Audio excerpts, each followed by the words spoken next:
এমন একটা সময় যখন মোবাইল ছিল না, ইন্টারনেট ছিল না, ফেসবুক ইউটিউবও ছিল না, কিন্তু তারপরেও মানুষ ছিল অনেক বেশি সুখী।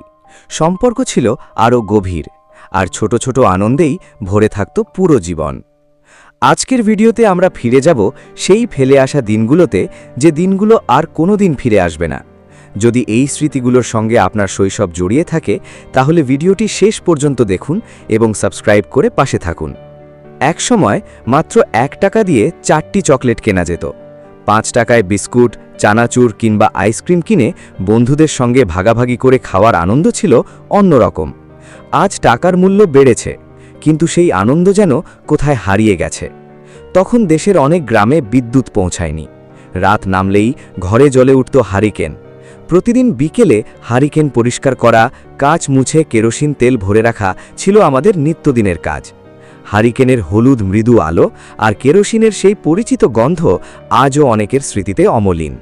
অনেকেই বইয়ের ভেতরে ময়ূরের পালক রেখে দিতাম, তারপর মাঝে মাঝে বের করে দেখতাম পালকটা বড় হয়েছে কিনা। অনেকে আবার নারিকেল তেল লাগিয়ে আবার বইয়ের ভেতরে রেখে দিত।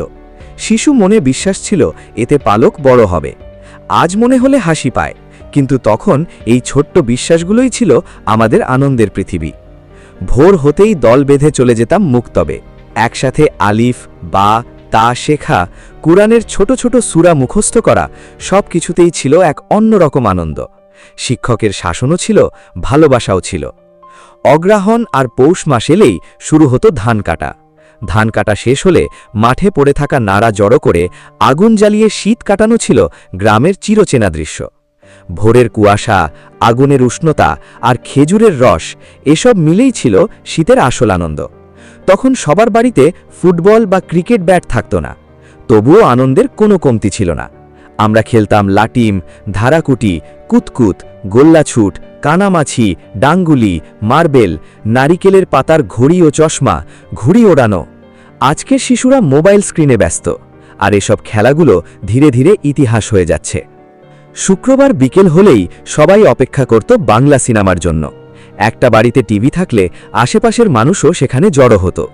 রাতে দেখতাম আলিফ লায়লা, রবিনহুড, সুপারম্যান, সিনবাদ এবং বিখ্যাত মিনা কার্টুন। মিনার বুদ্ধিদীপ্ত গল্প আমাদের শুধু বিনোদনই দেয়নি, শিখিয়েছে পরিচ্ছন্নতা, শিক্ষা, সমতা আর সচেতনতার অনেক মূল্যবান শিক্ষা। তখন কেবল লাইন ছিল না, ছাদে উঠে টিভির অ্যান্টেনা ঘোরাতে হতো। নিচ থেকে কেউ চিৎকার করে বলতো, এই এই এখন পরিষ্কার, না না আবার ডান দিকে ঘোরাও। এই দৃশ্য ছিল প্রায় প্রতিটি পরিবারের পরিচিত গল্প। আর তখন সবচেয়ে জনপ্রিয় চ্যানেল ছিল বাংলাদেশ টেলিভিশন বিটিভি। নতুন শিক্ষাবর্ষ শুরু মানেই বইয়ের গন্ধ। বই হাতে নিয়েই প্রথমে পাতাগুলো উল্টিয়ে ঘ্রাণ নিতাম। আমাদের সময় শুধু প্রাথমিক বিদ্যালয়ে কিছু নতুন বই বিনামূল্যে দেওয়া হতো। অনেক সময় নতুন ও পুরনো বই মিলিয়ে দেওয়া হতো। আজকের মতো সব শ্রেণীর সব বই একসঙ্গে পাওয়া যেত না। তখন মোবাইল ফোন ছিল না, খোঁজ খবর নেওয়ার একমাত্র ভরসা ছিল হাতে লেখা চিঠি। ডাক পিয়ন এলেই সবাই ছুটে যেত কার চিঠি এসেছে দেখার জন্য। একটি চিঠি পড়ে পুরো পরিবার আনন্দে ভরে উঠত। মাগরিবের নামাজের পর গ্রামের বড়রা উঠানে বসে গল্প করতেন। দাদু নানুর মুখের রূপকথা, মুক্তিযুদ্ধের গল্প, লোককাহিনী, এসব শুনেই বড় হয়েছে একটি পুরো প্রজন্ম। তখন গল্প ছিল মানুষের মুখে, এখন গল্প বন্দী হয়ে গেছে মোবাইলের পর্দায়। তখন মানুষের ঘর হয়তো ছোট ছিল, কিন্তু হৃদয় ছিল অনেক বড়।